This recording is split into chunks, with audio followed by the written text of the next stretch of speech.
जो पैसे लेने का जो मामला है, जो रिकवरी है, वो 489F नहीं करती।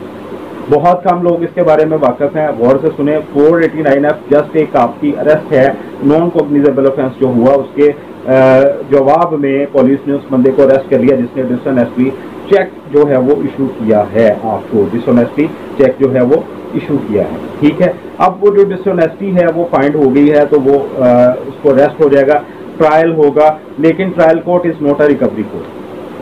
तो अब रिकवरी के लिए क्या करना पड़ेगा? जब हमने उन पैसों की रिकवरी करनी है तो हम साइमल्टेनियसली एक ऑर्डर 37 ऑर्डर CPP का उसी कोर्ट में एक दावा दायर कर देंगे, ब्रीफ दावा दायर करेंगे। उस दावे के तहत हम उस पैसों की रिकवरी का जो है वो इंतजाम करेंगे।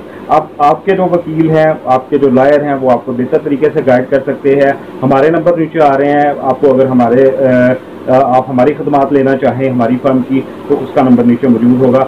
अब उसमें ऑर्डर 37 का जो दावा है वो आप दायर कर देते हैं। उसके बाद जो अदालत है वो इतने आराम से उसका जो रिकवरी है उसको नहीं छोड़ेगी। जब आप दावा दायर करेंगे, साइमल्टेनियसली वो चल रहा होगा, और एक क्रिमिनल केस और एक सिविल केस, तो उसमें अदालत जो है उससे जवाब तलब करेगी कि what do you want now to resolve the matter. आपने 20 लाख रुपए इस पार्टी का देना है, आपने वो देना है, आप ये बताएं कि आप वो किस तरह से देंगे। तो वो जनाब वहाँ पे वो कहेगा कि मैं इसको मुझे मशरूत जमानत बाद गिरफ्तारी दे दी जाए, कि मैं इसको जो है वो पैसे दे देता हूँ, तो मुझे जमानत दे दी जाए।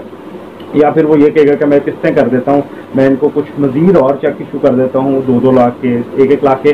वो कोई भी सिचुएशन हो सकती है, उसके मुताबिक मैं इनकी जो है वो रिकवरी कर दूंगा, ठीक है। ये मामला 489F के हवाले से जो बहुत बारीकी से जो मामला थे वो मैंने आपको ब्रीफ किया। उम्मीद है आपको लेक्चर पसंद आएगा। मुबीन जाफर भट्टी एडवोकेट को इजाजत दीजिए। अपना बहुत सारा ख्याल रखिएगा। अल्लाह हाफ़िज़।